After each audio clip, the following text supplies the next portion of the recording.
ጤና ይስጥልኝ ውድ የዚህ ቻናል ቤተሰቦች እንደምን ቆያችሁ? ይህ ራዲዮ አዲስ ዩቲዩብ ቻናል ነው። በዛሬው ትረካችን ይዤላችሁ የቀረብኩት እጅግ ከምንወደው ከምናደንቀው ደራሲ አሌክስ አብርሃም የፌስቡክ ፔጅ ላይ ከ11 ዓመት በፊት የተለቀቁ ሁለት አጫጭር ትረካዎችን ይሆናል። እስከ ትረካው ማብቂያ ድረስ አብራችሁኝ እንድትሆኑ በትህትና ጠይቃለሁ። እንደተለመደው ድጋፋችሁን ላይክ በማድረግ እንዲሁም ሰብስክራይብ በማድረግ እንድታሳዩኝ ስል በትህትና ጠይቃለሁ። እንዲሁም ደራሲ አሌክስ አብርሃም በቅርቡ ፌስቡኩን ስለመከታተል እዛ ላይ ስላየሁት ነው የራሱን ዩቲዩብ ቻናል ከፍቷል እና ከታች ሊንኩን አስቀምጥላችኋለሁ። የምትወዱት የምታደንቁት ሁሉ ከታች በማስቀምጠው ሊንክ እየገባችሁ ቻናሉን ሰብስክራይብ በማድረግ አድናቆታችሁን እንድትገልጹለት በትህትና ጠይቃለሁ።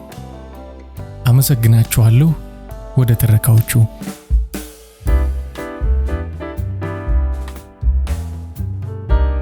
በተገኘበት ይገደል። ደራሲ አሌክስ አብርሃም። ከማልወዳቸው ነገሮች ዋናው በስብሰባ ሰዓት ቃለ ጉባኤ መያዝ ነው። ግን ምን ያደርጋል፣ ሁልጊዜም በድርጅታችን ውስጥ የስብሰባ ቃለ ጉባኤ እንዲይዝ የምታዘዘው እኔ ነኝ። ለምንድነው እኔም ብቻ ቃለ ጉባኤ የሚይዘው ስላቸው እጅ ጽሑፍ ስለሚያምር ይሉኛል። ለካስ አንዳንዴ ዋና ጠላታችን ያምራል ብለን የምንኮራበት ጉዳያችን ነው። ታዲያ ድርጅታችን ውስጥ በተደረገ አንድ ታሪካዊና ተአምራዊ ስብሰባ ላይ ቃለ ጉባኤ ያዥ ሆኜ ተሳተፍኩ። ቃለ ጉባኤ መያዝ ማለት ሰዎች የሚናገሩትን ነገር ነገ አላልኩም ብለው እንዳይክዱ፣ ያላሉትንም ብያለሁ እንዳይሉ ከአፋቸው ቃል እየለቀሙ ወረቀት ላይ በጽሑፍ ማስፈር ነው። በቃ የቃለ ጉባኤ ያዥ ዋና ተግባር ይሄ ከሆነ ጅልና ወረቀት የያዘውን አይለቅ ሲባል ምን አለ ድርጅቱ ወረቀት ከማባከን ሰውም ከማድከም አንድ ጅል ቀጥሮ ቃለ ጉባኤውም በቃል እንዲይዝ ቢያደርገው እያልኩ እመኛለሁ። ታዲያ አንድ ፍዝዝ ያለችው የዋና ስራ አስኪያጁ ጸሐፊ ስልክ ደወለችና ትፈልጋለህ አለችኝ። ስትናገር የምታለቅስን የምትመስለው። እዚህ ድርጅት ውስጥ ያለን ሰራተኞች በሙሉ ሌላ ፈላጊ የሌለን ይመስል ትፈልጋለህ የሚለው ቃል ወደ ዋና ስራ አስኪያጁ ቢሮ ነው የሚያሮጠን። ከግቢ ውጪ ስልክ ተደውሎ ትፈልጋለህ ብንባል እንኳን ወደ ኃላፊው ቢሮ ነው የምንገሰግሰው። እሱ ለፈለገን እኛም ወደ ቢሮ ለመሮጥ አንታክትም። ፈዛዛዋ ጸሐፊ ጋር ስደርስ ሰላም አልኳት ፍዝዝ እንዳለች። እሺ አብርሽ አለችኝ። እቺ ልጅ ዝም ብዬ ሳያት ከተወለደች ጀምሮ አንድ ረጅም ደብዳቤ የጻፈች አሁንም ያልጨረሰች ነው የሚመስለኝ። አለፊያት ወደ ስራ አስኪያጁ ቢሮ ልገባ ስል ሁለተኛውን በር እያመለከተችኝ ስብሰባ ነው አለችኝ።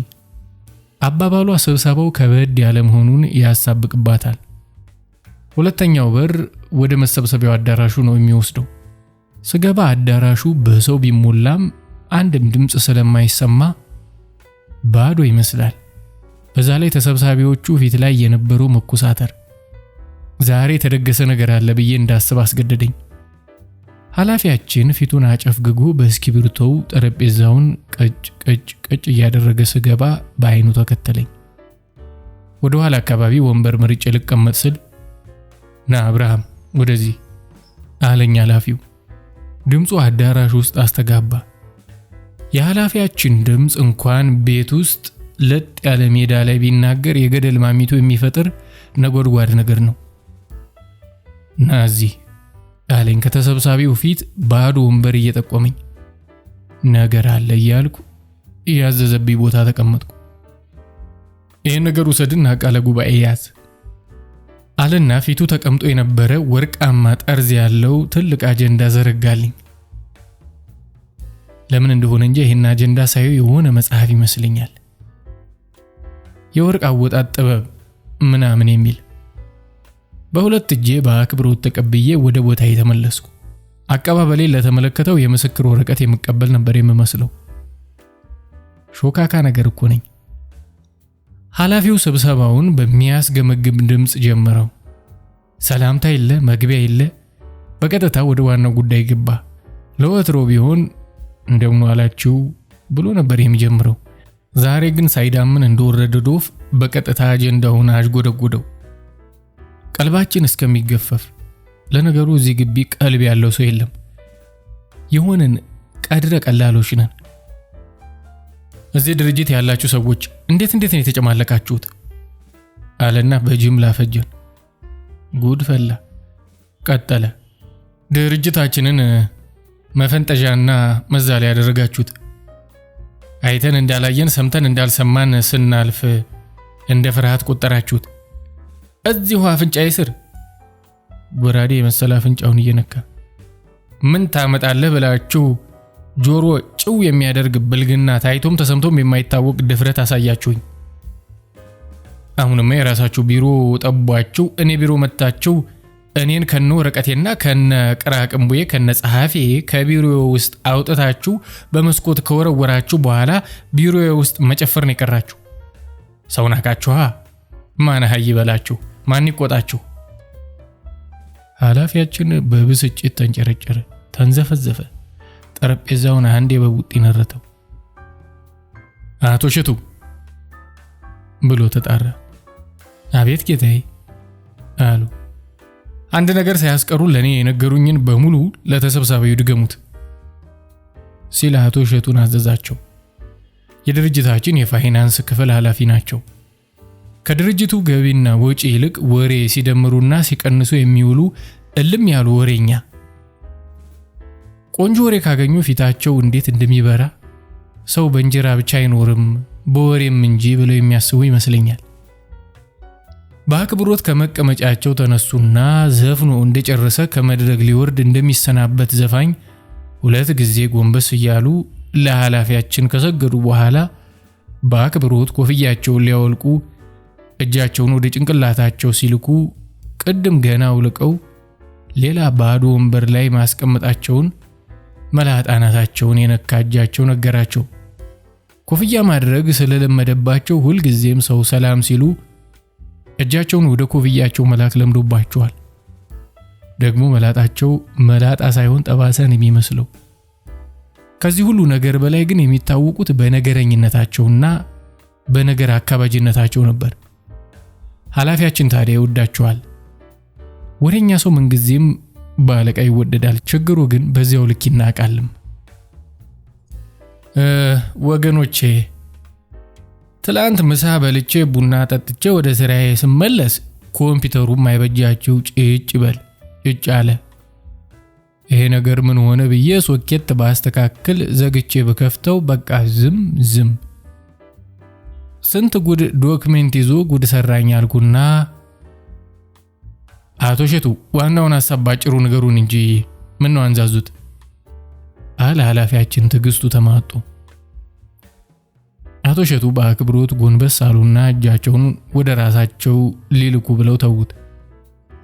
እሺ ጌታዬ፣ ወደ ዋናው ጉዳይ ስገባ አንዳንዱ የተረገመ ቀን የተረገመ ነገር ላይ ነው የሚጥላችሁ። የኮምፒውተሩን ብልሽት ለአቶ አስራት ደውዬ ልንገረው ብዬ ስልክ አነሳሁና መልሼ ተውኩት። የበላሁት እህልም እንዲሸራሸር ራሴ ቢሮ በሄድ ይሻላል ብዬ ወደ አስራት ቢሮ ሄድኩ። አቶ አስራት የድርጅቱ አይቲ ባለሙያ ነው። ወገኖቼ ደረጃውን ወጥቼ አቶ አስራት ቢሮ ደረስኩ። ደግሞ ያለ ወትሮዬ ቅፍፍ እያለኝ ነበር የሄድኩት።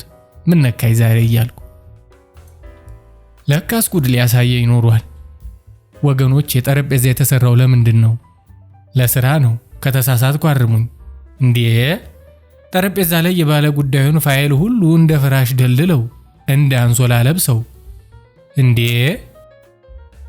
በር መቆለፍ ማንን ገደለ? ወገኖቼ በስመ አብ ወወልድ በመንፈስ ቅዱስ አሐዱ አምላክ ስም ብለው አማተቡ። ይሄ ተሰምቶም ታይቶም አይታወቅ እዚህ ቢሮዬ ተደፍቼ ዴቢት ክሬዲት ስለ 8ኛው ሽገባ እንዴ ብዬ ደነገጥኩ። እውነት እላችኋለሁ ደነገጥኩ። ቢሮ ውስጥ ጠረጴዛ ላይ ወገኖቼ ተገቢ ነው። ሰው በያየን ፈጣሪ ምን ይላል? እንጀራችን ስራችን አይደለም እንዴ? ከተሳሳትኩ አርሙኝ። ልባችንን ሰቀሉት። ጠረጴዛ እኮ ምጣድ ማለት ነው። ምጣድ ላይ እንዲህ ይደረጋል ወገኖቼ። እኔ በትላንትናው ዕለት የሥራ መልቀቂያ ላስገባ አስቤ ነበር። ግን 13 ዓመት በፍቅር በመከባበር በመተሳሰብ ከሰራሁበት ድርጅት ደግ ኃላፊዬን ትቼ ወዴት እሄዳለሁ ብዬ ነው የቀረሁት። ቢሆንም ጠረጴዛ ላይ። አቶ እሸቱ ኧረ በሕግ ፍሬ ነገሩን ይንገሩን። ምን ነው ስራ ትተን አይደለም እንዴ የተቀመጥነው እንዴ? ብሎ ቆጣለ አለቃችን። እሺ ጌታዬ፣ እንዲያው ያው መቼስ አንዳንዴ የተረገመ ቀን የተረገመ ነገር ላይ ነው የሚጥላችሁ። አቶ እሸቱ ከንፈራቸው ተንቀጠቀጠ። በመጨረሻም ጉዳዩን አፈረጡት። እንደ እውነቱ ከሆነ በሕይወት ዘመኔ እንደዚህ ስብሰባ የሚያሳቅቅ ስብሰባ ገጥሞኝ አያውቅም። እንግዲህ አቶ እሸቱ እንዲህ የዙሪያ ጥምጥም ሲዞሩ የዋሉት ያዩትን አሳፋሪ ድርጊት መግለጽ ስላቃታቸው ነበር። ጉዳዩ እንዲህ ነው። ወደ አስራት ቢሮ ሲሄዱ አስራት የለም። ቢሮውም ቁልፍ ነው። የላይኛው ፎቅ ላይ ይሆናል ብለው ወደ ላይ በደረጃው ሲወጡ በደረጃው በኩል ባለው የአስራት ቢሮ ተአምር ያያሉ። በደረጃው የሚወጣና የሚወርድ ሰው የአስራትን ቢሮ ወደ ታች ቁልጭ አድርጎ ማየት ይችላል። አቶ እሸቱም እንደ ቀልድ የወረወሩት አይናቸው ጉድ ዘግኖ ተመለሰ። ህልም አለመሆኑን ለማረጋገጥ የእጅ ሰዓታቸውን ተመለከቱ። ገና ቀን ነው።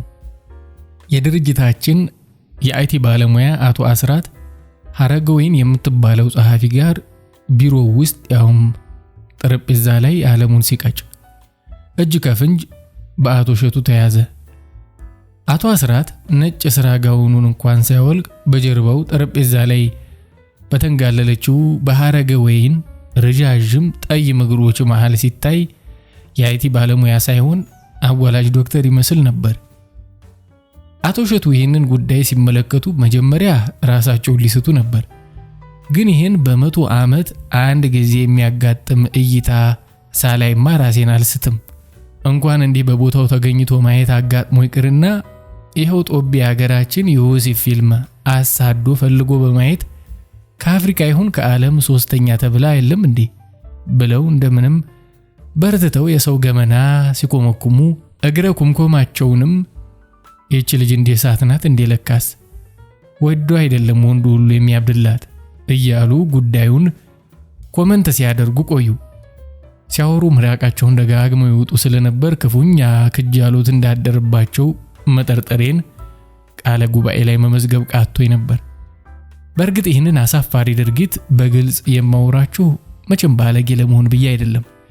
ታሪኩን ግልጽ ለማድረግና ሌሎች ከዚህ ድርጊት ተምረው ጸሐፊም ጋር ይሁን አድማጭ ጋር ተመሳሳይ ድርጊት ቢቻል እንዳይፈጽሙ ባይቻል መስኮት እንዲዘጉ ለመምከር ነው። ወዳጆቼ ልብ በሉ። መስኮታችንን በመክፈት ቲቪን እንጂ ገመናን ተደብቆ ከሚመለከት ባልደረባ መከላከል አንችልም። በእርግጥ በወሬ ደረጃ ሐረገወይን በድርጅታችን ውስጥ ያልተንጎዳጎደችበት ቢሮ፣ ጎኗን ያላሳረፈችበት ጠረጴዛ የለም ይባላል። እንደሚወራው ከሆነ በዚህ ድርጅት ሐረገወይን ጋር ፋይል ያልተጋፈፈ የለም ከኔ በስተቀር። እኔም እድሉ ያመለጠኝ ቢሮዬን ከሁለት ደመ ቀዝቃዛ በእድሜ የገፉ የሥራ ባልደረቦች ጋር ስለምጋራ ቀንበር ጠቦኝ ነው። ወይኔ ድለቢስነቴ! ሐረገወይንን እኛ ቢሮ ያመጣ አምላክ አንዲት ጠባብ ቢሮ ለኔ አጥቶ ነው። የሆነ ቀን አንድ መላ ዘየድኩ። ለሥራ ቅልጥፍና ለብቻዬ ቢሮ ይሰጠኝ ብዬ ላለቃዬ ባመለክት ኃላፊዬ ከት ብሎ ሳቀና አያብርሽ ብቻቸውን ቢሮ የያዙት ሲቀጥፉ እንጂ ሥራ ሲያቀላጥፉ አላየሁም ብሎ ኩም አደረገኝ። ይህን የሚያህል ሰፊ ቢሮ ለብቻው ይዞ ሐረገወይን አቋሟ የሚያስደምም ስትራመድ ልብ የምታሸፍት ቢሮ ውስጥ ስትገባ ቢሮውን በሽቶዋ ገነት የምታደርግ ብቻ በአይኗ በጥርሷ ባረማመዷ በሁሉ ነገሯ የምትጣራ ልቅም አድርጎ የሰራት ቆንጆ ነበረች። እኔንማ ነብር አየ ይበል አስተያየት እያየች ልቤን ካሸፈተችው ቆይታለች።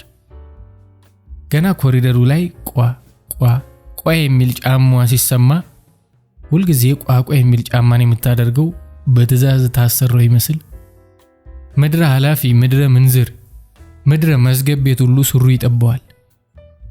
ሁሉም በልቡ ወደ ራሱ ቢሮ እንድትገባለት ይጸልያል። በባለጌው ጓደኛዬ ኢያሱ አባባል ሁሉም የሱሪውን ዚፕ ከፍቶ ይጠብቃታል። አንድ ድርጅት ወንድ ተስፋ አርግዞ ይጠብቃትና ቃቃታው ቢሮውን ሲያልፍ ተስፋውን አስወርዶ ወደ ስራው ይመለሳል። ዛሬ ቀኔ አይደለም እያለ። ታዲያ ሀረገወይን እንዲህ ቆንጆና ሁሉም የሚመኛት ትሁን እንጂ የሚያበሳጭ ልክስክስ ባህሪ ነበር ያላት። ድርጅታችን ውስጥ የሚሰሩ ጨዋ ሴቶች ሁሉ እቺ ሴት አሰዳቢ፣ ልክስክስ፣ ውሻ ይሏታል። እሷ ፊት ግን ሁሉም ያሸረግዳሉ። ብዙዎቻችን ዱርዬ የምንላቸውን ቆንጆ ሴቶች በውስጣችን ማድነቃችን ይገርመኛል። ሀረገወይንን ብዙ ሰራተኛ እንደ ጀግናን የሚመለከታት፣ እሷም ይህንን ስለምታውቅ ወንዱን ሁሉ አዳርሸው ልሙት ብላ መቀነቷን አጥብቃለች። ጉድ አንድ ሰሞን ነው የምትለው ፈሊጥ አላት። እንደውም አንዳንድ ወንዶች በኃይሉ የሚባለውን የማርኬቲንግ ኦፊሰር ሀረገወይን ጋር ይህን ነገር በቀላሉ ደጋግሞታል የሚል ሐሜት በመስማታቸው በቅናት ተንጨርጭረው እንዲህ ይባባላሉ። ይሄ በኃይሉ ግን እዚች ልጅ ጋር በየቀኑ አላበዛውም እንዴ? የሰዓት ፊርማ አስመሰለው እኮ ሲወጣም ሲገባም። በቃ እንዲህ እያሉ ቅናቱን ያጠፉታል። ምሳ ላይ ሀረገወይን፣ ቁርስ ላይ ሀረገወይን ነው ወሬው። ችልክስክስ ውሻ ይሏታል ወደ ካፍቴሪያው ብቅ ካለች። ግን ሀረግዬ አፈር ሰውንልሽ የኔ ቆንጆ እችን ብቻ እያለ ጉርሻ ቀስሮ የሚያሯሩጣት ብዛቱ። ለምን ይዋሻል? እኔም አንድ ሁለት ያጉርሻታለሁ፣ ያውም አንድ ያጣላል እያልኩ። ደግሞ አጎራረሷ ሲገርም፣ አፍ አከፋፈቷ ተአምር ነው፣ ሳይንስ አለው። ሀረገወይንን ብቻ በማየት 10 የጉርሻ ጥበቦች የሚል መጽሐፍ ማሳተም ይቻላል። አፏ ዝም ብሎ እንደ መስኮት ቧ ብሎ አይከፈትም። መጀመሪያ የሚያምር የልብ ቅርጽ ያለው ቀይ ከንፈሯን በምላሷ አንድ የታጥበውና የታችኛውን ከንፈሯን ጣል ታደርገዋለች። አቤት ከንፈሯ ሲያስጎመሽ! ከዛ ወደፊት ታሞጠሙጠውና አይኖቿን ስልምልም እያደረገች ጉርሻውን ትመለከተዋለች። በአይኗ ትመዝነዋለች። ጠይም ናት፣ ወዛም ጠይም ፊት ወደ ክብነት የሚያደላ። ከዛም የታችኛውን ከንፈሯን ወደፊት ቀደም አድርጋ ምላሷን ትደርብበትና ጉርሻው ሲመጣ ሆን ብላ ይሁን አይሁን እኔ እንጃ የአጉራሹን ጣቶች በእርጥብና በሚሞቅ ከንፈሯ ነካ አድርጋ ምላሷ ላይ የሚያርፈውን ጉርሻ ቀስ አድርጋ ወደ አፏ ውስጥ በምላሷ ሳብ አድርጋ ታስገባዋለች። ከዛም አይኗን እያስለመለመች በቀስታ እያላመጠችው ብዙ ትቆያለች። ስታላምጥ ምስጋና የሚመስል ልብን የሚያሸፍት ፈገግታ ለአጉራሹ ታሽረዋለች። እና ጉርሻ ልድገምሽ ቢል ይፈረድበታል። እንግዲህ ይህችን ፈተና የሆነች ልጅ አንዳንዶች ሐኪም ያን ነገር አዞላታል እያሉ በቁም ነገር ያሟታል። ሐኪም ራሱችን የመሰለች ኬክ ቢያገኝ ለራሱ ነው የሚያዛት ይላል ሌላው። ስብሰባው ቀጠለ። ኃላፊያችን በቁጣ እኔ እኮ ያልገባኝ የምትመጡት ለስራ ነው ወይስ ብሎ ዝም ሲል ቃለ ጉባኤውን እያያዝኩ ስለነበር በአክብሮት ወደ ጆሮው ጠጋ ብዬ ወይስ ምን አልኩት። ምን አውቅልሃለሁ ራስህ ቃል ፈልገህ አሟላው አለኝ በቁጣ። ከዛም ለተሰብሳቢው በጉዳይ ላይ አስተያየት እንዲሰጥ እድል ሰጠ። ጌታዬ እኔ ግን የምለው ለምን ልጅቱን ከድርጅቱ አናባርራትም? ምን ብለን የምናባርራት? አለቃችን ጠየቀ። ያው በስራ ሰዓት እንትን ስትል ያዝናት ብለን ነው አለ አስተያየት ሰጪው። እኛስ የቸገረን እንትኑ አይደል አለ ኃላፊያችን። ወደ ጆሮው ጠጋ ብዬ ምኑ አልኩት። አንተ ልጅ ጤና የለህም እንዴ ብሎ ሲገላምጠኝ ተበሳጨው። እንዴ እና ቃለ ጉባኤ ላይ ምን ብዬ ልጽፍለት? እንዴት ለቃለ ጉባኤ ችግር ነገር ገጠመኝ ባካችሁ? የሰው ኃይል አስተዳደር ማናጀሩ እጁን አወጣ። ግን የልጅቱ ጆብ ዲስክሪፕሽን ላይ ይሄ ጉዳይ ይኖር ይሆን እንዴ? ልክ እንደ ስራ እኮ ነው የያዘችው ሲል ተሰብሳቢው ሳቁ እንዳያመልጠው አፉን በመዳፉ አፈነ። ይሄ የሰው ኃይል አስተዳደር ንግግሩ ሁሉ ያስቀናል። አንዲት ሴት ለምን እሷ ላይ ብቻ ይተኮራል ወንዶቹስ ስትል ጠየቀች። አዳራሹ በዝምታ ተዋጠ። ስራ አስኪያጃችን መላጣውን አከክ አደረገና በረጅሙ ተነፈሰ። የማኔጅመንት አባላትም መላጣ የሆኑት መላጣ ያልሆኑትም ጸጉራቸውን አከክ እያደረጉ ልክ እንደ ስራ አስኪያጁ ተነፈሱ። በነገራችን ላይ በድርጅታችን ውስጥ የማኔጅመንት አባላት ጥቅም ምን እንደሆነ አይገባኝም። ሁልጊዜም ኃላፊው ሲናገር የተናገረውን ነገር ጠቀመም አልጠቀመም አባላቱ ራሳቸውን ይነቀንቃሉ። ኃላፊው ኮስተር ሲል ኮስተር፣ ሲስቅ መሳቅ፣ ሲተክዝ ሁሉ ይተክዛሉ። እነዚህ ሰዎች በዚሁ ከቀጠሉ ኃላፊው መላጣ ስለሆነ ጸጉራቸውን እንዳይላጩ ሰጋለሁ። ስብሰባው ቀጠለ። የሐረገወይን ጉዳይ ነገር እያነሳው ሰራተኛው ሁሉ ብሶትን ይዘረግፈው ጀመር። አንዱ ሹፌር ጌታዬ ይሄ ድርጅት እኮ አልቤርጎ ከሆነ ሰነበተ፣ በተለይ አንዳንድ ኃላፊዎች አካባቢ አለና ወደ አቶ አሸናፊ ገልመጥ ብሎ ተመለከተ። እሱማ መኪናዎቻችንም ሁሉ ተንቀሳቃሽ አልቤርጎ ሆነዋል አለ አሸናፊ የሚባለው ዋና የሐረገወይን ደንበኛ። ለሹፌሩ የተሰጠ የመልስ ምት ነበር የሚመስለው። ሹፌሮችና ኃላፊዎች ተቧድነው ተጋተጉ ጀመር። በትግጥጉ መሃል የሹፌሮች ቡድን ቢያይልም መጨረሻ ላይ ከአንድ ኃላፊ የተወረወረች ጉዳይ አሸማቀቀቻቸው። ጌታዬ ባለፈው ወደ ቤቴ አምሽቼ እየሄድኩ ነበር። ድንገት ይቺ ነጯ መኪና አሳቻ ቦታ ቆማ ተመለከትኳት። ይገርሞታል፣ ልክ ረጅም ሳበራ ተናጋሪው ራሱን በጉዳዩ እንዳዘነ ለማሳየት ወረወረ። ስታበራ ምን ሆነ አለ ኃላፊያችን። የሁላችንንም ጥያቄ ስለጠየቀልን ደስ ብሎና አሰፈሰፍ። ረጅም ሳበራ ሹፌሩ ቦታ ላይ 2 ሰዎች ተቀምጠዋል። ግራ ገባኝ ጌታዬ። እንዴት 2 ሰው አንድ መኪና ባንዴ ይነዳል እንዴ ብዬ ጠጋ ስል ጉዳዩ ሌላ ነገር ነው። አቶ ታደሰ ከታች ሐረገወይን ከላይ። አሁንም አማተበ። ሰራተኛው በሙሉ አማተበ፣ ተንሾካሾከ። ጭራሽ ከላይ እያሉ አንሾካሾኩ አንዳንዶች።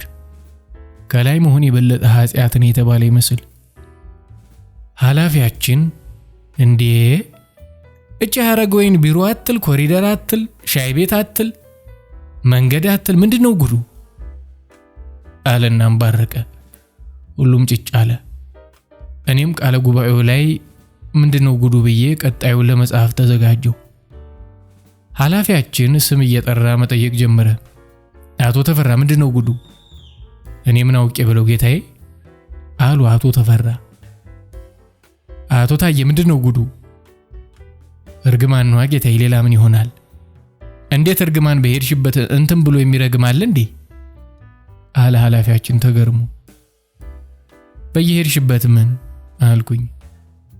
አንተ ደግሞ ስሬ ተሸጉጣህ አትነትርከኝ አለና ከራማዬን ከገፈፈው በኋላ ንግግሩን ቀጠለ። እሺ ይሄን ነገር ለመቆጣጠር ምን እናድርግ? መፍትሄው ምንድነው አለ። ቶማስ የሚባለው አዲስ ተቀጣሪ እጁን አወጣ። እሺ ቶማስ፣ እስኪ ያልተነካካችሁት ተናገሩ አለ ኃላፊያችን። እኔ በዚህ ንግግሩ ቅር አለኝ። እኔም ሐረገወይን ጋር የመነካካት እድል አላገኘሁም። ለምን በደፈናው ስማችንን ያጠፋል? እንግዲህ በየኮሪዶሩ ላይ በስራ ሰዓት እንትን ማድረግ ክልክል ነው ብለን ብንለጥፍ ጥሩ ይመስለኛል አለ እየተቅለሰለሰ። ብዙዎቹን የድርጅታችን ማስታወቂያዎች፣ ማስጠንቀቂያዎችና አቅጣጫ ጠቋሚዎች እየጻፈ የሚለጥፈው ይኸው ልጅ ነበር። ፋይናንስ የሚሰሩት ቄስ አፈወርቅ እጃቸውን አወጡ። ልጅ ቶማስ ያቀረበው ሐሳብ መልካም ነው፣ ግን በሥራ ሰዓት ብቻ ከተባለ ለሻይና ምሳ ሰዓት ተፈቅዷል ማለት ነው የሚል ጥያቄ ያስነሳል ሲሉ ቡፍ እያልን ሳቅን። ኃላፊያችን ኮስተር ሲል ሳቃችንን ዋጥናት።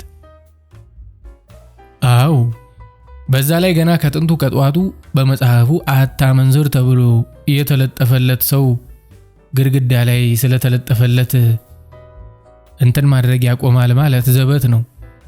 እንደኔ ልጅቱን እኛ በእድሜም በልምድም ከፍ ያልነው ሰዎች ብንመክራት መልካም ይመስለኛል።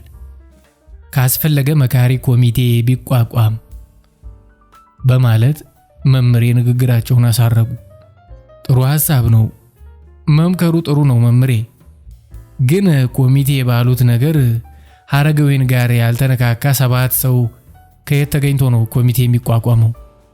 ልጅቱ እኮ ሰውን ሁሉ አዳርሰዋለች አለ ኃላፊያችን በምሬት። ብዙሃኑ ሰራተኛ ፊት ላይ ቅሬታ ቢነበብም የተናገረ ግን አልነበረም። ቄሱ እንደገና እጃቸውን አወጡ። ጌታዬ መቼስ ሰው ያጠፋል ያሉትም ነገር ሐሰት የለውም። አንዴም ሁለቴም ካልጋ የወደቀው ብዙ ነው። ምን ካልጋ ከጠረጴዛ የወደቀው ይበሉ እንጂ አለ ኃላፊው። ያው ያም 4 እግር ይሄም 4 እግር ብዬ ነው ጌታዬ። በዛ ላይ ድርጅታችን ውስጥ ያሉ ጠረጴዛዎች አልጋ ከሆኑ ሰነበቱ። እንግዲህ ይህንን ካልኩ ዘንዳ ስለ ኮሚቴው ሐሳቤን ልግለጽ። ከ6 ወር ወዲህ ከጠረጴዛ የወደቀውን እየተውን ከ6 ወር ወዲያ የተነካካው አይለመደኝም እያለ ምሎና ተገዝቶ የኮሚቴ አባል ይሁን አሉ መምሬ። በርከት ያሉ ወንዶች የዳስ ረዛ እንደተደረገላቸው ሁሉ በእፎይታ ሲተነፍሱ ያስታውቁ ነበር። ኃላፊያችን ድንገት ተቆጣ፣ ግልፍ አለው። ለማንም ባለጌ ፊት አልሰጥም። አሁኑኑ አንድ ሕግ እናወጣለን፣ እንፈራረማለን። ከዚያ በኋላ ይችን ሕግ የተላለፈ ልኩን ያገኛታል አለ። ከብዙ ክርክር በኋላ ኃላፊያችን ወደኔ ዞር ብሎ ቃል በቃል ጻፍ ካላይ በኋላ እንዲህ አለ። ካሁን በኋላ በድርጅቱ ግቢ ውስጥ፣ በድርጅቱ ቅርንጫፎች እንዲሁም በድርጅቱ መኪኖች ውስጥ ማንኛውም ሰራተኛ እንትን ሲያደርግ የተገኘ ምን ሲያደርግ ጌታዬ አልኩ አምልጦኝ። እረ ይሄ ልጅ አንድ በሉልኝ አለና ፈጠጠብኝ። አይ ጌታዬ ይሄ መቼም ሕግ ስለሆነ እንትን የሚል አሻሚ ቃል ጋለ ጉባኤ ላይ መስፈር የለበትም አልኩት እየተቅለሰለስኩ። ቀዝቀዝ ብሎ ልክ ነው አብርሃም፣ ያው ልክ ነው። እስኪ ቃል አምጡ፣ ምን ሲያደርግ የተገኘ ይባል። ሰራተኛው በየአፉ ተንጫጫ። ሲበ ማለት ሲገናኝ አለ ችኩሉ የግዢ ሰራተኛ ፈረደ። አምልጦት ነበር ለትንሽ። ግብረ ስጋ ሲፈጽም፣ ሲዳራ፣ ሲያመነዝር ይባል ጌታዬ። ከ10ቱ ትእዛዛት አንዱን ሲጥስ አሉ መምሬ። ይሄም አሻሚ ነው መምሬ አልኩ። ልክ ነህ ስለተባልኩ የልብ ተሰምቶኝ። እንዴት ነው የሚያሻማው ልጅ አብርሃም አሉ መምሬ ሐሳባቸውን ሲቃወሟቸው አይወዱም። ከ10ቱ ትእዛዛት አንዱ ሲባል የትኛውን ትእዛዝ እንደሆነ ያሻማል? በሐሰት ቢምል ወይም ሰው ቢገድል ወይም የፈጣሪውን ስም በከንቱ ቢጠራ ወይም የጓደኛውን ሚስት ቢመኝ ድርጅቱ ይህን ሁሉ እየተከታተለ ንስሐ ሲያስገባ ቤተክርስቲያን ሆኖ ይረፍ እንዴ? ኃላፊያችን በመስማማት ራሱን ነቀነቀልኝ። በለው ዛሬ አልተቻልኩም። ለምን በግልጥ ሐረገወይን ጋር መርፌና ክር ሆኖ ከተገኘ አንለውም አለ ጉግሳ። ሹፌር ነው። እኔ የተሻለ ሐሳብ አለኝ ጌታዬ፣ ሴክስ ሲያደርግ ከተገኘ ይባል አለች አንዷ ሙልቅቅ ያለች ተሰብሳቢ። በእንግሊዘኛ ቃሉን ለምን እንደማናፍረው ይገርመኛል። ወሲብ ሲፈጽም ቢባልስ? ተገቢ ያልሆነ ጾታዊ ግንኙነት አለ አንዱ። ኃላፊያችን ይህንን ወደደው። ጥሩ እንግዲህ ከዚህ በኋላ ማንኛውም ሰራተኛ በድርጅቱ ግቢ ውስጥ፣ በድርጅቱ ቅርንጫፎች እንዲሁም በድርጅቱ መኪኖች ውስጥ ተገቢ ያልሆነ ጾታዊ ግንኙነት ሲፈጽም ቢገኝ የኃላፊያችን ስልክ ጮኸ። አነሳና ሲያናግር ቆይቶ ወደኔ በመዞር እንዲህ አለኝ። አብርሃም እኔ ቢሮ ሄድና ስልክ ሊሰሩ ከቴሌ የመጡ ባለሙያዎች አሉ፣ የተበላሸውን የኢንተርኔት መስመር አሳያቸው አለኝ። ቃለ ጉባኤውን ያልሆነ ጾታዊ ግንኙነት ሲፈጽም ቢገኝ የሚለው ጅምር ሐሳብ ላይ ትቼ ከስብሰባው ወጣሁ። ስልክ ሰሪዎቹ ጋር ቆይቼ ወደ ስብሰባው ስመለስ እዛው ሐሳብ ላይ ሲነታረኩ ደረስኩ። እስካሁን አለመጨረሳቸው ገርሞኝ ቃለ ጉባኤውን ካቆምኩበት ቀጠልኩ እና ዳግመኛ ይህንን ድርጊት ሲፈጽም ቢገኝ ምን ይደረግ አለ ኃላፊያችን። በተገኘበት ይገደል ጌታዬ አሉ መምሬ። ሁሉም ሰራተኛ ሐሳባቸውን ደግፎ ተንጫጫ። ይገደል? አዎ በተገኘበት ይገደል። ኃላፊያችን ሁሉም መስማማቱን ካረጋገጠ በኋላ ጻፈ። አብርሃም ይህን ድርጊት ሲፈጽም ከተገኘ በተገኘበት ይገደል ብለህ ጻፍ። እንዴ የሞት ፍርድ በየድርጅቱ በስብሰባ መወሰን ጀመረ እንዴ ብዬ እየተገረምኩ በተገኘበት ይገደል ብዬ የጀመርኩትን አረፍተ ነገር ጨረስኩት።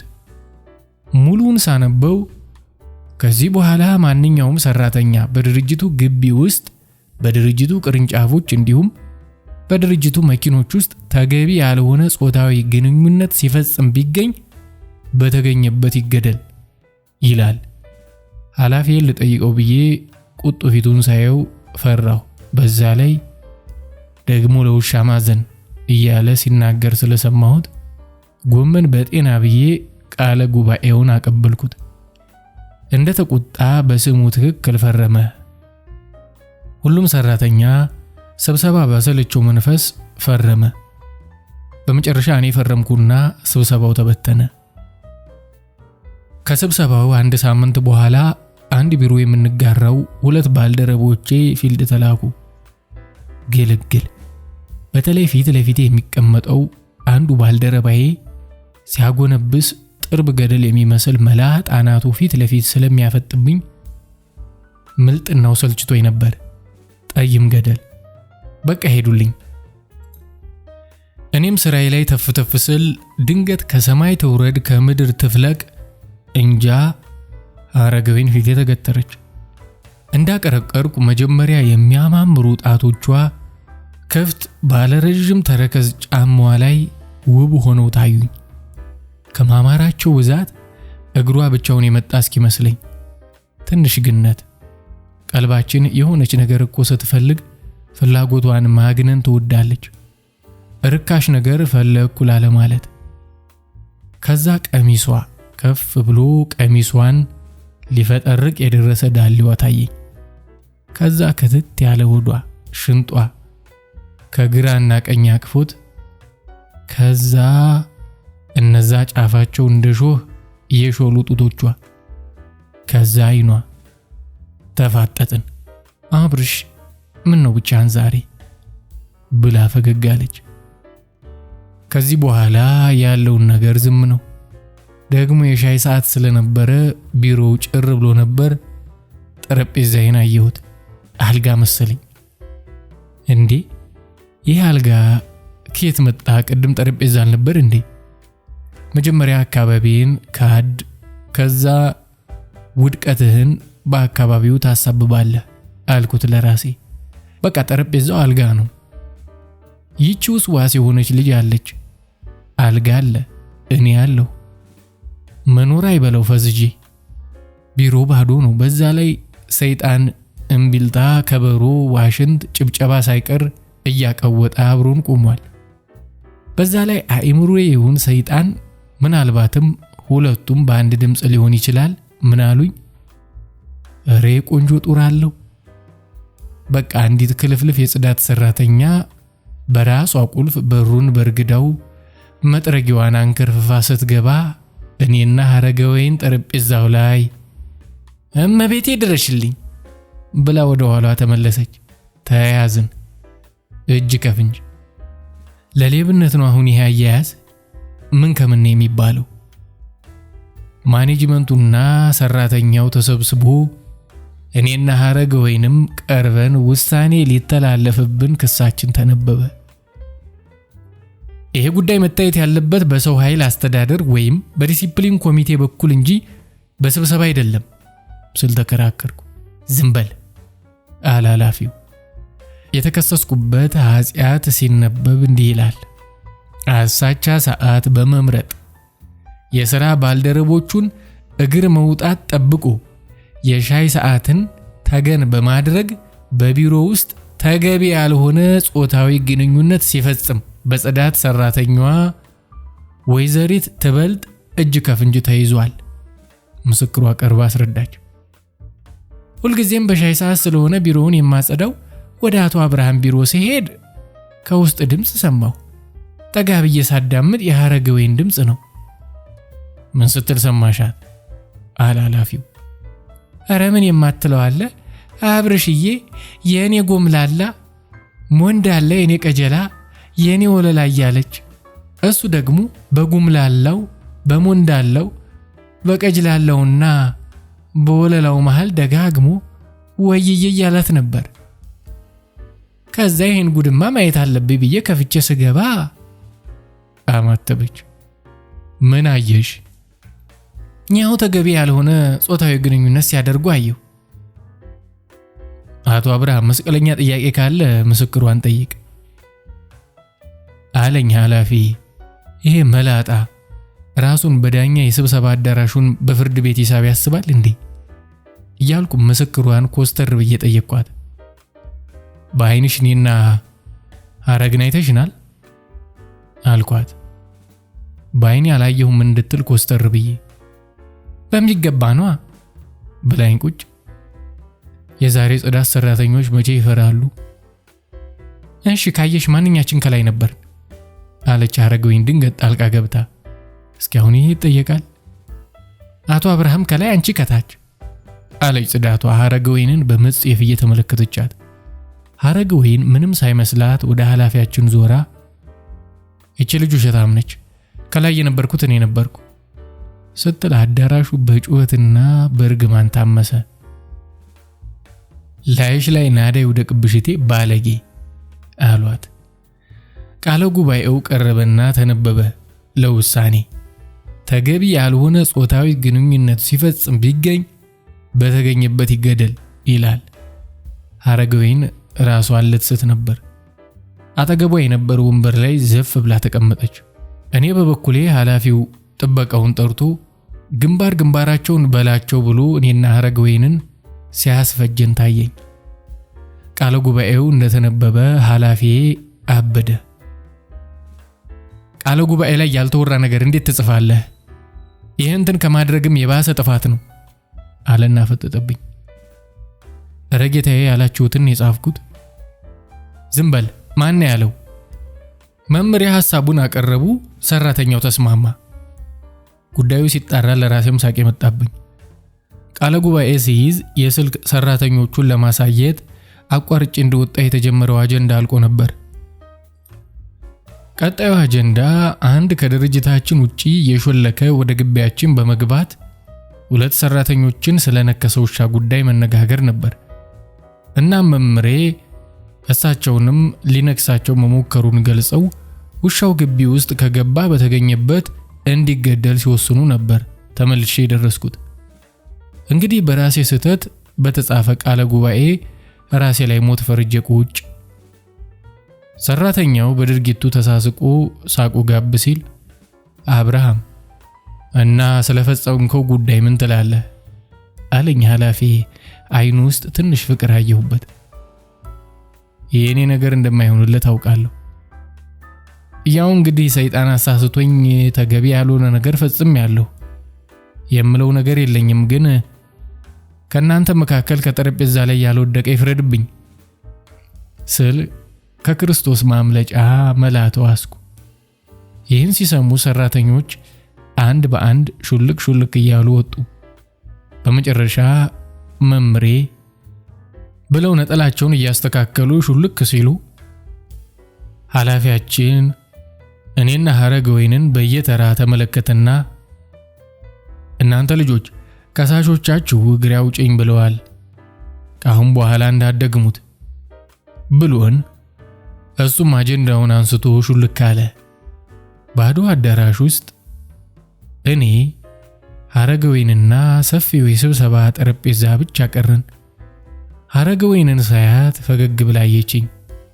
ጥርስሽ ርገፍቴ ግን ከመርገፉ በፊት ብዬ ሐረግዬ ይሄ ቢሮ ለማውራትም ለምንም አይመችም። ምቀኛ ነው የሞላው። ለምን ማታ እራት አልጋብዝሽም? ፈገግ ብላ አለችኝ። ወይ አብርሽ ማታ አልወጣም። ባሌ ከመሬት ተነስቶ ጸጉሩን የሚነጭ ቀናተኛ ነው።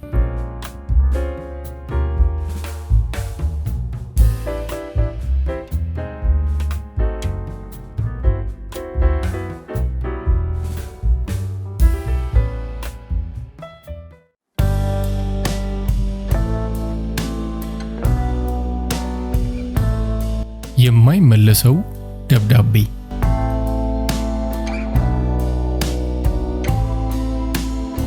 ቆንጆ ነበርኩ አለችኝ ፊት ለፊቴ ተቀምጣ በትካዜ እንዳቀረቀረች። ሕይወት የሚያሳሳኝ ደስተኛ። አወራሯ ለማታውቀው አዲስ ሰው ታሪኳን የምትተርክ ይመስል ነበር። እውነት ነው የዛሬን ያደርገውና በመንደሩ ድፍን የሰፈር ጎረምሳ በትምህርት ቤት የተማሪና አስተማሪ አይን የሚንከራተትላት ቆንጆ ነበረች። በዛ ውብ ቁመቷ እየተንሳፈፈች ሰበር ሰካ ስትል በራሷ ዓለም የምታበራ አንዳች ፍጥረት የምትመስል ነገር። ዓለምን የናቀች የምትሰጠው እንጂ የምትቀበለው ነገር የሌለ አይነት እንደ ፀሐይ። እሷ የምትኖርበት ሰፈር መኖር፣ እሷ የምትማርበት ትምህርት ቤት ለመማር ወንድም ሆነ ለወጣት ሴቶች እርግማን ነበር። ወንዶችን በፍቅር ሴቶችን በቅናት አሰቃይታለች። እኔም በዛ ወርቃማ ዘመኗ በውበቷ ናላቸው ከዞረ አፍቃሪዎቿ አንዱ ነበርኩ። ተጨንቄ ተጠብቤ የፍቅር ደብዳቤ ልኬላት ነበር። እንዋጋለው እንኳን አንብባ መልስ መስጠት ፖስታውን እንኳን ሳትከፍት መልሳልኛለች። ማመለሷ አልነበረም በጊዜው ያበሳጨኝ፣ አመላለሷ። 6 ይሁን 7 የትምህርት ቤት ጓደኞቼ ጋር ሆነን በቆምንበት እየተወረገረገች መጣችና ያንን ሁሉ አጀብ ከቁብ ሰዓት ቁጥር ሰነጣጥቃ አልፋ ምን ተሰነጣጥቃቸዋለች። እንደ ክብር እንግዳ ግራና ቀኝ ቆመው በመሽቆጥቆጥ አሳለፏት እንጂ እንደ ቆሻሻ በጣቷ ያንጠለጠለችውን ፖስታ በእጅ እንኳን አልሰጠችኝም። ደረቴ ላይ ለጥፋ ሁለተኛ እንዲህ አይነት ነገር እንዳትልክልኝ አለችኝ። አይኗ ውስጥ የነበረው ንቀት እንደ ጋለ ብረት ልብ ላይ ጠባሳ ይተዋል። ፍቅርም ይሁን የወጣትነት አጉል ክጃሎት ከልቤ ላይ እንደ ወፍ የበረረው ያኔ ነው። ተመልሶ እንዲያርፍ ምቹ ዛፍ ልሆን ስንት ዓመታት ጣርኩ።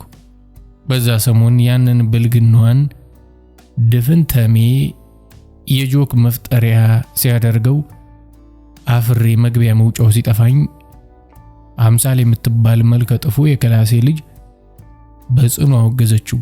እኔንም በማጽናናት ስም ቀርባ ለወራት ብቻዋን ከበበችኝ። ወደ ሰሜን አምሳለ ናት፣ ወደ ደቡብ አምሳለ፣ ወደ ምዕራብ አምሳለ ናት፣ ወደ ምስራቅ አልዞርም። በዛ ፀሐይ ነበረች ያሳረፈችኝ። ፀሐይ አምሳለ ፊቴ ቆማ እንኳን የማትከልላት ፀሐይ ባልገባኝ ቀመር አምሳለ ጋር አንድ ባዶ ክፍል ውስጥ ስንሳሳም ራሴን አገኘሁት። መልከ ጥፉ ሴቶች እንደ ነስር ናቸው። በመካከላቸው ደመና ተጋርደው እያንዣበቡ ይቆዩና አንበሳ ከጣለው ግዳይ ሙዳ ስጋ መንጀፈው መብረር ይችላሉ። አይናቸውም ነፍሳቸውም ፈጣን ነው። አይታዩም፣ ያያሉ። ብዙ ምርጫ ያበዙም፣ ያነጣጥራሉ። ያሰቡት ላይ በትክክለኛው ጊዜ ይወድቃሉ። ለዛ ሳይሆን ይቀራል የበዛው ጋብቻ በመልክ የማይመጣጠነው። ይህን መሰለች እችን ከፈጩባት የቆሉባት የመሰለች ማግባቱ አይገርምም የሚባለው አይነት እንደዛ። ጊዜ ሄደ፣ በረረ፣ ከነፈ። ያፈቀርኳት ያቺ ሴት እንዳማረባት ሃይስኩል ጨረስን። እንዳማረባት የምትጠላውን ማትስ የሚያስተምር አስተማሪ አፈቀረች ተብሎ ተወራ። እንዴት እንደሆነ እስካሁንም አልገባኝ። ያውም 2 ልጅ ያለው ኮት የሚለብስ ከቾክ ቀጥሎ ጣቱ ሲጋራ ጋር የተጋባ አጭር፣ ድምፁ ራሱ እንደ ምሽት ነፍሳት ጽው የሚል፣ ሳቅና ለቅሶውን ለመለየት 3 ጊዜ በጥሞና ማየት የሚጠይቅ፣ ሳሉ እንደ ሂሳብ ስሌት ምልክቶች በቁጥሮች መካከል የሚገባ ግማሽ ሐሙስ የቀረው ድብርታም አስተማሪ። እንዳማራት የዩኒቨርሲቲ መግቢያ ፈተናውን ሳታልፍ ቀረች። እንዳማረባት እስካሁን ከማን እንደሆነ ከማትናገረው ሰው አረገዘች። ወንድ ልጅ ወለደች። ከአስተማሪው ነው ይባላል። ምን ለውጥ አለው? በተለይ አባቷ የልጃቸው ዩኒቨርሲቲ አለመግባት ሲያንገበግባቸው ጭራሽ እርግዝና መጨመሩ አሳበዳቸው። በየቀኑ ንዝንዝ፣ በየቀኑ ምሬት ሆነ። ልጇን እንደያዘች አንድ ባለጋራጅ ሰውዬ ቤት ጠቅልላ ገባች። ሰው የህይወት ስብራት ሲደርስበት እንደ መኪና ወደ ጋራዥ ይሸሻል። ከባለጋራዡ ወለደች እንደገና ወንድ ልጅ ወለደች። ወንድ ባናቱ የማፍቀር የመፈቀር የወጣትነት ቸልተኛ ውብ ህይወት ወደ መረረ ኃላፊነት ተቀየረ። ተፈጥሮ አንዳንዴ የማንመልሰው ደብዳቤ በጊዜ ፖስታ አሽጋ ትልክልናለች። ቢመረንም ተገደን የምናነበው እየተውረገረግን የማንመልሰው ብዙ የህይወት እውነት አለ። ልጆች የፍቅር ስጦታዎች ብቻ አይደሉም፣ የፍቅር አለንጋዎችም እንጂ። ለወላጅ የግርፋቱ ህመም ባይሰማም እያንዳንዱ ወላጅ ነፍሱ ቢገለጥ በለስላሳ የልጅ አለንጋ የተገረፈበት ሰንበሩ የነፍሱ ጀርባ ላይ አለ። ብዙዎቹ መኖሩንም አያውቁም። እይታቸው በብርቱ ፍቅር ተጋርዷልና ያዩትም ይላሉ ይህማ የፍቅር ንቅሳት ነው። እዚህ ላይ ነበር ዳግም የተገናኘ ነው ከነሰንበሯ። እሷ ከዓመታት በፊት አፈቀርኩሽ ብለህ ነበርኮ በሚል አስተያየት ለምንም ሳይሆን ሰውናትና ዛሬም ለትላንት መፈቀሯ ምስክር ፈልጋ ዛሬ ስንራቆት የትላንት ድሪቷችን አራግፈን እንደመልበስ እኔ ምናልባት የልጅነት ቀልድ ይሆናል የሚል ትላንቴን መካድ ፊቴ ላይ ነበር።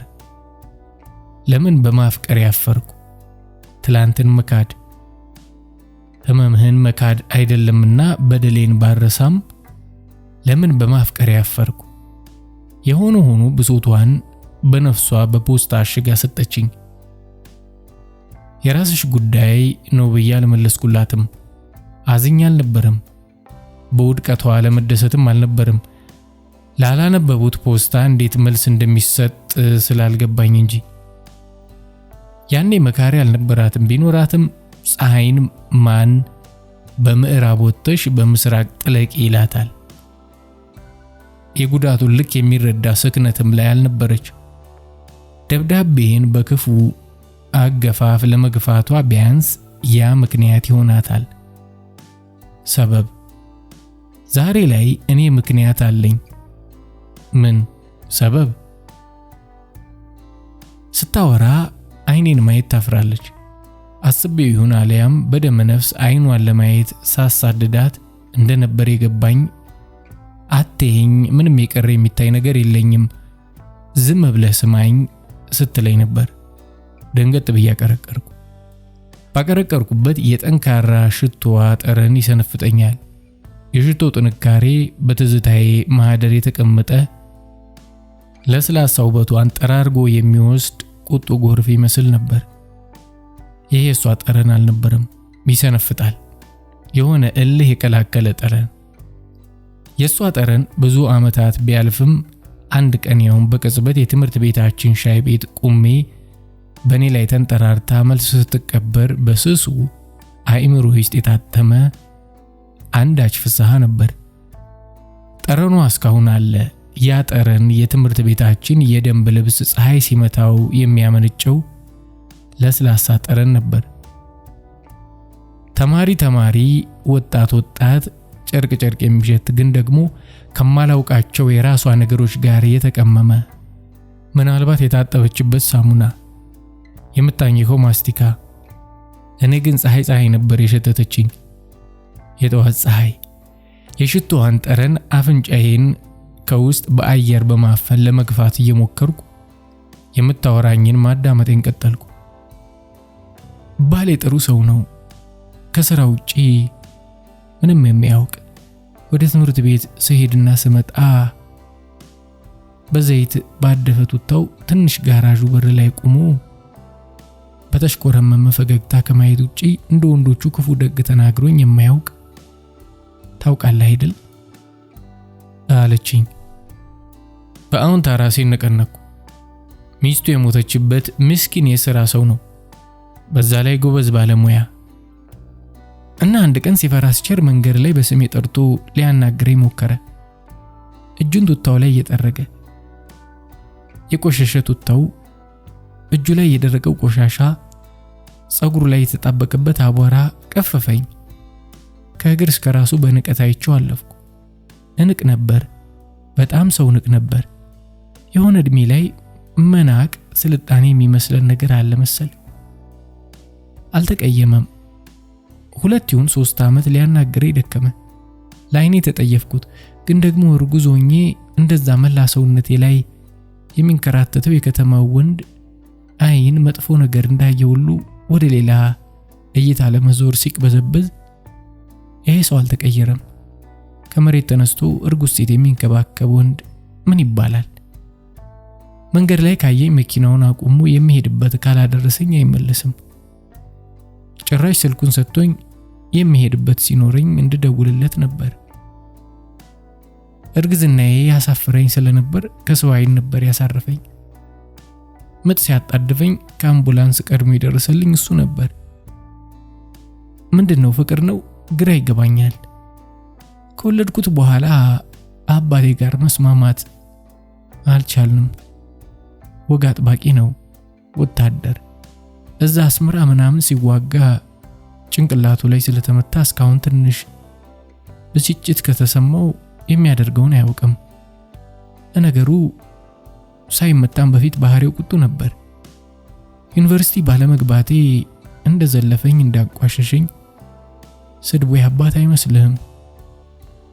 ጭራሽ አባቱ የማይታወቅ ልጅ ይዤ ስመጣ አበደ።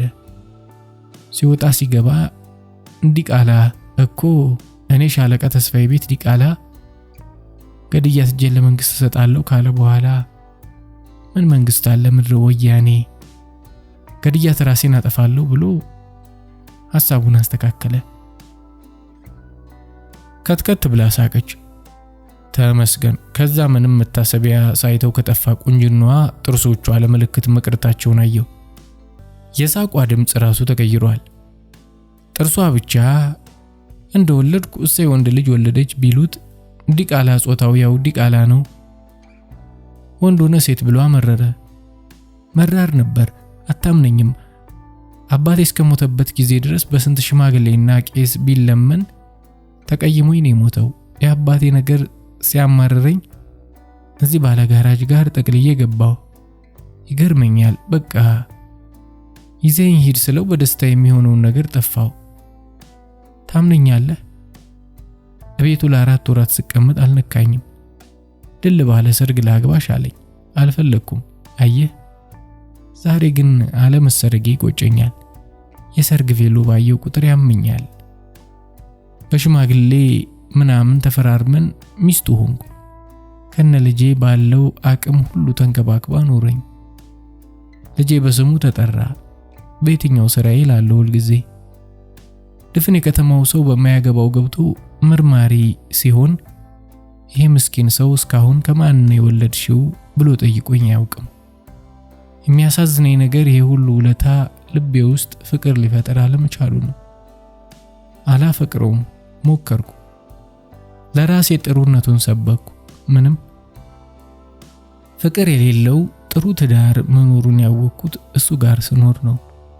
መከባበር፣ አንቺ ትብሽ እኔ መባባል የፍቅር ምልክት አይደለም። ፍቅር ስርዓት አይደለም። እንደውም ስርዓት አልበኝነት ይመስለኛል። እንደዛ ካልሆነ ለምን የቤታችን ስርዓት ያለው አኗኗር ሊያሳብደኝ ይደርሳል? አንጣላም። እንደ ሚስት ያጎደልኩበት ነገር የለም። እሱ በሰከረ ፍቅር ውስጥ እንደሆነ አውቃለሁ። እኔ ውስጥ ግን ፍቅር የለም። ፍቅር ምንድነው ብትለኝ አላውቅም፣ ግን የማላውቀው ፍቅር ይናፍቀኛል።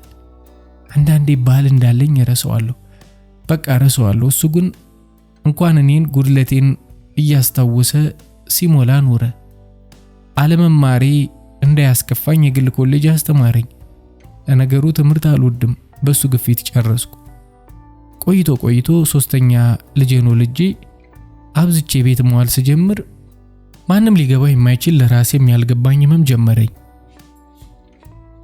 ቀና ብዬ ፊቷን ተመለከትኩ። የህመሟ ምልክት ግንባሯ ላይ የተጻፈ ይመስል። ለሰው ተናግሬው አላውቅም።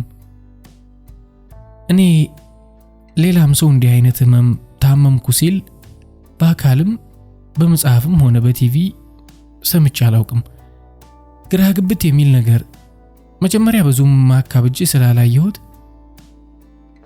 እንደ ተራ ነገር ነበር የወሰድኩት። ሲቆይ ግን መልሶ ራሴን እስኪያሰቃየኝ ሱስ ነገር እንደሆነብኝ ገባኝ። አሁንማ ከራሴ አልፎ ሰው ፊት ሁሉ የሚያስታውቅ እስኪመስለኝ ባህሪ ከመቆጣጠሩ በላይ የሆነብኝ ነው። የስጋ ህመም በስንት ጣዕሙ ተሰቃየው።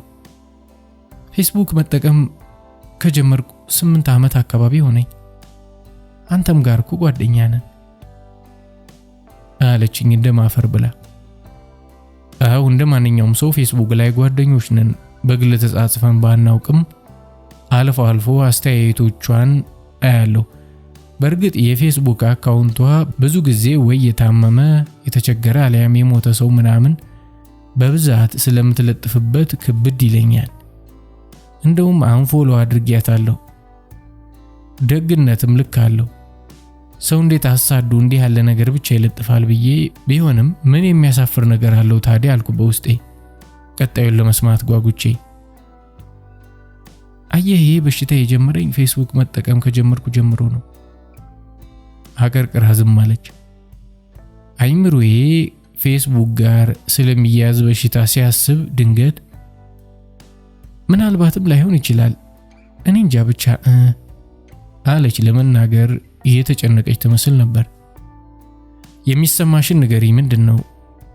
አሁን ከፌስቡክ እና ከሌሎች ማህበራዊ ሚዲያዎች ጋር ተያይዞ ብዙ አይነት የስነ ልቦና ችግር እየተከሰቱ እንደሆነ እየሰማን ነው። ምንም አያስፈራም። አንዳንድ ሰዎች ከማያውቋቸው ሰዎች ፍቅር ይዛቸዋል፣ ወይ አሰቃቂ ነገር አይተው የመንፈስ ጭንቀት ይገጥማቸዋል አልኩ ለማደፋፈር። እውነቱን ለመናገር መጀመሪያ ወደ አይምሮ የመጣው ሐሳብ ከባሏ ውጪ በፌስቡክ ከተዋወቀችው ሰው ፍቅር ይዟት ይሆን የሚል ግምት ነበር። እውነትህን ነው፣ ግን የኔ በቃ የሚዘገንን ነገር ነው። ለሰሚው ግራ የሆነ ነገር ምን መሰለ፣ ምቀኝነት ነው ህመሜ። ከምታስበው በላይ ዘግናኝ የሆነ ምቀኝነት። እንድትቀጥል ዝም አልኳት ከትንሽ ግራ መጋባት ጋር። ብዙዎቹ አብረውኝ የተማሩ ልጆች የማውቃቸው የማላውቃቸው ብዙ ሰዎች ናቸው በየቀኑ ፌስቡክ የሚያስተዋውቀኝ። ታዲያ በቃ ልክ እንደ ስራ በቁም ነገር ቁጭ ብዬ የሰው ህይወት ሳስስ ነበር ውሎዬ። ብዙ ጊዜ ከፌስቡክ ስወጣ መግለጽ የማልችለው ድብርት ተጫጭኖኝ አንዳንዴም ኃይለኛ ራስ ምታት ይዘኝ ነበር። በተለይ የማውቃቸውን ሰዎች የሆነ ስኬት ካየሁ አደገኛ የበታችነት፣ የባዶነት፣ ከዓለም ሁሉ ወደ ኋላ የመቅረት ስሜት ተሰምቶኝ ሙሉ ቀን አንዳንዴም ሙሉ ሌሊት ስሰቃይ ያድራለሁ። ሁለተኛ ፌስቡክ የሚባል ነገር ብዬ እምላለሁ፣ ገዘታለሁ፣ ግን ገና ጧት ከመኝታዬ ሳልነሳ እዛው ላይ ነኝ። ለ2 ወይም ለ3 ዓመት የጋብቻ ፎቶ ሳይ ህመም፣ የእርግዝና ፎቶ ሳይ ህመም፣ የግራጁዌሽን ፎቶ ሳይ ህመም፣ የጮኝነት ፎቶ ሳይ ህመም፣ የትኛውም ስኬትና ደስታ ፎቶ ወይም ጽሑፍ ሳይ ኃይለኛ ድብርትና ስቃይ ውስጥ ነበር የምገባው። ለተው ታገልኩ፣ አልቻልኩም። እየቆየ ሆነ ብዬ የሚያሰቃየኝን ስሜት እንደ ሱስ ተያያዝኩት። በቃ እያየው መሰቃየት ያስደስተኝ ጀመረ። እርጉዞኜ ሁሉ ይሄ ባህሪ ችግር ውስጥ አስገብቶኝ ነበር። መጀመሪያ በቃ ህይወቴ ባሰብኩት ልክ ስላልተሳካ የሌሎችን ስኬት ስመለከት የራሴ መሰነካከል የፈጠረብኝ ሐዘን መስሎኝ ነበር። በኋላ ግን አንድ አስደንጋጭ ነገር ገጠመኝ። ያ ነገር ራሴን እንድፈራ አደረገኝ። በሽታ ነው አልኩ። ምን? አልኩ ወንበሬ ላይ እየተመቻቸው። ቤዛን ታስታውሳታለህ? ኦ ቤዛን ማን ይረሳል አልኩ። የቤዛ ውብ ፊት ሳቅ ፊት የተደቀኑ አብራን የተማረች ቆንጆ ልጅ ነበረች። ህይወት እጅግ በጣም የተሳካላት። ቤዛን የማይወድ ማን ነበር? ቤዛ ካለች ሳቅ አለ። በዛ ላይ የብልግና ቀልዶች በቃ ቤዛ ጋር ነበሩ። ቁንጅናዋ ጋር ተዳምሮ ይሄ ተግባቢነቷ ታዋቂ አድርጓት ነበር። ይኸውልህ ዋና የስቃይ ምንጭ እሷ ነበረች። ሃይስኩል እያለን ጀምሮ ያው ጓደኛዬ ብትሆንም የልጅነት ነገር ትንሽ መፎካከር ነገር ነበር። ቆንጆ ነች፣ ጎበዝም ነበረች በትምህርት። እኔ እንኳን በትምህርት ተወኝ። የሆነች ምስኪን ልጅ ናት። በጣም ነበር የምትወደኝ። ፍክክሩ በእኔ በኩል ብቻ ነው። እና እሷ ልጅ ፌስቡክ ላይ የተመረቀችበትን ፎቶ ስትለጥፍ አታምነኝም፣ 2 ቀን ምግብ መመገብ አልቻልኩም። ውስጤ በማይገባኝ ቁጣ ተሞላ። ብዙዎቻችሁ ለጥፋችኋል። ለምን የሷ እንዳበሳጨኝ አይገባኝም። ቢሆንም እንኳን ደስ አለሽ የኔ ቆንጆ ምናምን ብዬ ጻፍኩላት። ከስንት ወር በኋላ አሜሪካ ገባች። ስኬቷ ልክ ቀድሞ ተጽፎ እንደተቀመጠ በፕሮግራም አይነት ነበር። በቃ ፎቶ በፎቶ ሆነች። እያንዳንዱ ፎቶ እንደ ስለታም ቢላዋ ልቤ ላይ ይሰካ ነበር። የኮመንት ማዕት ይጎርፋል፣ የላይክ ማዕት ማባሪያ የለውም። ብዙ ሰዓት ቆይ የሆነ ነጭ አገባች። ያውም ወጣት የሚያምር፣ አንዴ በሮሉ ላይ የሚንሸራተት አንዴ ተራራ የሚወጣ ህይወት ያለው ወጣት ፈረንጅ። ፎቶዋቸው ላይ ያስታውቃል ያፈቅራት ነበር። እሷም እንደዛው። ከዛ በቃ ለምን መዞርና ፎቶ መለጠፍ ሆነ ስራዋ። ፈረንሳይ፣ ቱርክ፣ ጣሊያን፣ እስራኤል ጽድት ያሉ ሆቴሎች የተነሳቸው ፎቶ ስትለጥፍ በስቃይ የራሴን ህይወት እያየው ዙሪያዬን የማየው ነገር ሁሉ ኮተት ሆነብኝ።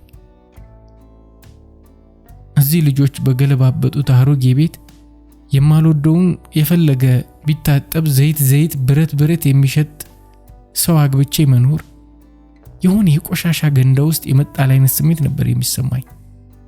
ያንዳንዷ ፎቶ ላይ የኔ ቆንጆ ስታምሩ ይሳካልሽ ዋው ምናምን እያልኩ አስተያየት ልስጥ እንጂ ውስጤ ክፉኛ ነበር በምቀኝነት የተመረዘው።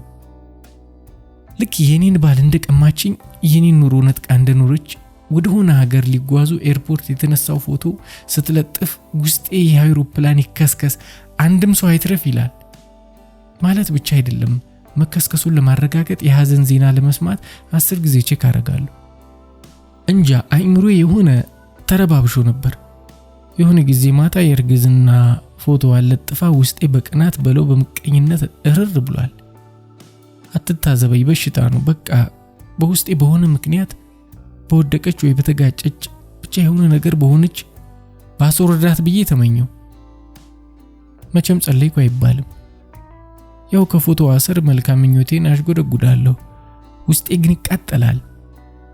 ችግሬ ደግሞ ልጆችን ጨምሮ በዙሪያ ያለውን ሁሉ መጥላቴ ነበር። መራራ እናት ሆንኩ። ስልኬን እየጎረጎርኩ ስቃጠል ልጆቹ ከተጫጫሁ ወይ የሆነ ነገር ከጠየቁኝ አጠገቤ ባለው ነገር አንስቼ መወርወር ነው። እብድ ሆንኩ። መካከለኛው ልጄ ላይ የቡና ስኒ ማስቀመጫ ወርውሬበት አውቃለሁ። እስካሁን ክንዱ ላይ የበለዘ ነገር አለ። ይሄ በሆነ በወሩ መሰለኝ አንድ ሮብ ቀን ከእንቅልፌ ስነሳ ፌስቡክ በሐዘን መግለጫ ተሞልቷል። በሙሉ ጓደኞቻችን የቤዛን ፎቶ ሼር እያደረጉ ነፍስ ይማር ይላሉ። ልቤ በአፌ ልትወጣ ደረሰች። ያው እንደምታውቀው ቤዛ የ7 ወር ነፍሰ ጡር ሆና በመኪና አደጋ ከነባሏ ሞተው ነበር። ውስጤ መጀመሪያ ደነገጠ። ቆይቼ ግን ከእግር ጥፍሬ እስከ ራስ ፀጉሬ የማይታመን እርካታ አጥለቀለቀኝ። እርካታው ቀላል እርካታ አልነበረም። ልክ ከምትወደው ሰው ጋር ወሲብ ስታደርግ የምታገኘው አይነት እርካታ ነበር። እያንዳንዱ ሰው የጻፈው የሐዘን መግለጫ እያነበብኩ ውስጤ እንደ አዲስ በደስታ ይሞላ ነበር። ደግሞ ከሞተች በኋላ እንኳን የሰዎችን ፍቅር እያየው ቀና ነበር። የዛን ቀን የመጀመሪያ ስራዬ ፀጉር ቤት መሄድ ነበር። ምሽት አስታውሳለሁ ባለቤቴን እራት ውጪ ጋብዘኝ አልኩት። ደስ ብሎት ይዞኝ ወጣ። እቤት ስንመለስ ልጆቹ ሁሉም ተኝቶ ነበር። ሰራተኛችንን ተኝ ብዬ መኝታ ቤታችን እንደገባን አድርጌው የማላውቀውን ሰፈርኩበት። እንደዛ ሌሊት ከሱ ጋር ደስታ ያበድኩበት ቀን የለም። ራሱ ገርሞት ምን ተገኘ እስከሚለኝ ባሌ ጋር ወሲብ እያደረግን እንኳን የቤዛ ፊት የሐዘን መግለጫው በአደጋው የተጨፈላለቀ መኪናቸው ነበር የሚታየኝ። ምን ይሉታል በሐዘን ዜና የታጀበው ወሲብ። ባሌ በቀጣዩ ቀን ስራ አልገባም ሁሉ። ልክ ስለቷ እንደሰመረላት ሴት ቡና አፍልቼ ሻማ ለኩሼ ፍቅር በፍቅር ሆንኩ። ምናልባት ለሳምንታት የሚሆን ጊዜ ራስ ምታት የለ ድብርት ራሱ ስልኬን በየደቂቃው ቼክ ማድረጌን ሁሉ ትቼ ልጆች ላይ አተኮርኩ። ደጋግሜ የማየው የቤዛን የሐዘን መግለጫ ፎቶና ሰማያዊ መኪናቸው ተጨፈላልቃ የተነሳው ፎቶ ነበር። ሞቷ ብቻ አይደለም አንጀቴን ያራሰው አሟሟቷም ነበር። በቃ ውስጤ በርካታ ተጥለቀለቀ። እየሰማኋት በረጅሙ ተነፈስኩ። የምታወራውን ማመን አለማመንም ግራ ሆነብኝ። የአይምሮዋንም ጤንነት ተጠራጠርኩ። እሺ አልኩ። ችግሬ በዚህ አልቆመም። ከዛን ጊዜ ጀምሮ ውስጤ አነፍንፎ የውድቀትና የሐዘን ዜናዎችን ብቻ ማሳደድ ጀመረ። የሞት፣ የህመም፣ የአደጋ ሰዎች እንዲህ አይነት ነገር ሼር ሳደርግ እጅግ አሳዛኝና ሩህሩህ አድርገው ስለሚያስቡኝ ጭራሽ እኔን አይዞሽ ይሉኛል። ያ ብቻ ሳይሆን ያረገዘች ፎቶ ሳይ ከውስጥ አስደንጋጭ እርግማን ይወጣል። እናት ነኝ፣ ልጅ አለኝ። ግን በቃ አይምሮዬ በተለይ የማውቃት እርጉዝ ሴት ሳይ የሆነ ነገር እንድትሆን እመኛለሁ። አንዳንዴ ሳስበው ድምፅ አውጥቼ ራሱ እራገማለሁ፣ ልክ እንደ ክፉ ባልቴት። ወደዚያ ያስወርድሽ በወሊድ አንድ ነገር ሆነች የሚል ዜናሽን ያሰማኝ ፎቶዋ ስር ሄጄ እመቤቴ ትከተልሽ ይላለሁ። አንድ ሰው ስንት ነው እስክል ለራሴ የቆንጆ ሴት ፊት ሳይ በሆነ አደጋ ተጠባብሳ ፊቷ ተጣማ አፍንጫዋ ተሰብሮ ማየት እመኛለሁ። የጋብቻ የጥሪ ካርድ ወይም ገና ሊጋቡ የሚዘጋጁ ሰዎች ፎቶ ካየው አንደኛቸውን በአደጋ ወይም በሆነ ነገር ነጥሏቸው ሐዘን በሐዘን እንዲሆኑ ሰርጉ እንዲበላሽ ልቤ ይመኛል። የተጋቡ ሰዎች ሳይ ፍቻቸውን ከማለም ሌላ ደስታ የሚሰጠኝ ነገር የለም። የወለዱ ሴቶች አራስ ልጆቻቸውን ሲለጥፉ እንኳን ለህፃናቱ አራራም። ክፉ ምኞት ነው ልቤ የሚጎርፈው። የግራጁዌሽን ፎቶ የለጠፈ ሰው ሳይ አዳሩን ድርቅ ብሎ አድሮ የአንድ ወር ደሞዝ እንኳን ሳይበላ ሲባል ማየት ጓጓለሁ። ሌላውን ተው፣ የሀገራችን ሯጮች እንኳን ለኦሎምፒክ ምናምን ሲሮጡ ባሌ እስኪገረም ቁጭ ብድግ እያልኩ የምደግፋቸው ይመስላል። ልቤ ግን እግራቸውን የሆነ ነገር ጠልፏቸው በወደቁ በሚል ምኞት የተሞላ ነው። ታዋቂ ዘፋኝ ሲደነቅ ምነው ጉሮሮ የሆነ ነገር ሆኖ እንኳን መዝፈን መናገር ባቃተው የሚል ምኞት ውስጥ ያለ ልክ የሌለው ምቀኝነት በሽታ ለክፎኛል። አንዳንዴ ታዲያ የእውነት ይሄ ሁሉ ፌስቡክ ላይ በየፎቶው ስር ደስታውን ገላጭና አለልባይ ደብቆት እንጂ እንደኔ በምቀኝነት ውስጡ የታመመ ክፉ ቢሆንስ እያልኩ ፎቶ የሚባል አልለጥፍም። ደግሞ እውነት አለኝ። ህዝቡ አደንቃቸዋለሁ የሚላቸውን ተዋናይ የሆኑ ታዋቂ አርቲስት መንገድ ሳት ሲሉ እንዴት በደስታ እንደ ጥንባሳ አሞራ እንደሚረባረብባቸው ሳይ እውነተኛ ስሜቱ ይሄ ነበር፣ ውድቀታቸውን መናፈቅ እላለሁ። የልጆችንም የኔንም ፎቶ ብሞት አልለጥፍም። እኔ ሆንኩትን ሌላው እንዳልሆነ የኔ በሽታ ሌላው እንዳለከፈው በምን አውቃለሁ? የጠጣነው ውሃ ከአንድ ነገር የፈለቀ፣ የበላነው ጤፍ አንድ ነገር ያበቀለ፣ ያደግንበት ማህበረሰብ ያስተማሩን መምህራን አንድ፣ ተረታችን አንድ፣ በዓላችን አንድ። ምናችን ይለያያል? የኑሮ ውጣ ውረዳችን ያባብሰው አለያም የሚቀንሰው እንጂ እንደ ሀገር የልጅነት ልባችን ውስጥ የተቀመጠልን የምቀኝነት እርሾ አንድ አይነት። ይሄ የግል በሽታችን አድጎ ከነደዌያችን ስልጣን ላይ እየወጣን ቢሆንስ የምንባለው ብላ ቀረቀረች። ማታ ቤት ስገባ ባለቤቴ ጋር ቁጭ ብለን የቀን ውሎዬን ነገርኳት። በድንጋጤ ስልኳን አንስታ ከወራት በፊት ፌስቡክ ላይ የለጠፈችውን የእርግዝና ፎቶዋን ፈልጋ አገኘችው። እኔ ከኋላዋ አቅፌያት እጄን እርጉዝ ሆዷ ላይ አስቀምጫለሁ። በፈገግታና በጉጉት ልጃችንን እየጠበቅን ነበር። ያኔ ኮሜንት የሰጡ ሰዎችን ተራ በተራ ስንመለከት የልጅቱን ኮሜንት አገኘሁት። እልልልል እመቤቴ ትከተልሽ፣ በሰላም ተገላገይ የኔ ቆንጆ፣ እንኳን ደስ ያላችሁ። እንዲሆኗል ዘመናችን። ማን ለማን እንደሚልከው በማይታወቅ በምርቃት ፖስታ የታሸገ ትልቅ መርገምት ፍለጋ ገመናችን አደባባይ የሚሰጣበት ከተወረወረልን በኋላ ሳናነብ መመለስ በማንችለው የሺዎች ስነ ልቦና በሽታ መሃል ለአስተያየት መሰለፍ። ባለቤቴ ጋር ተያየን። ተፈጸመ።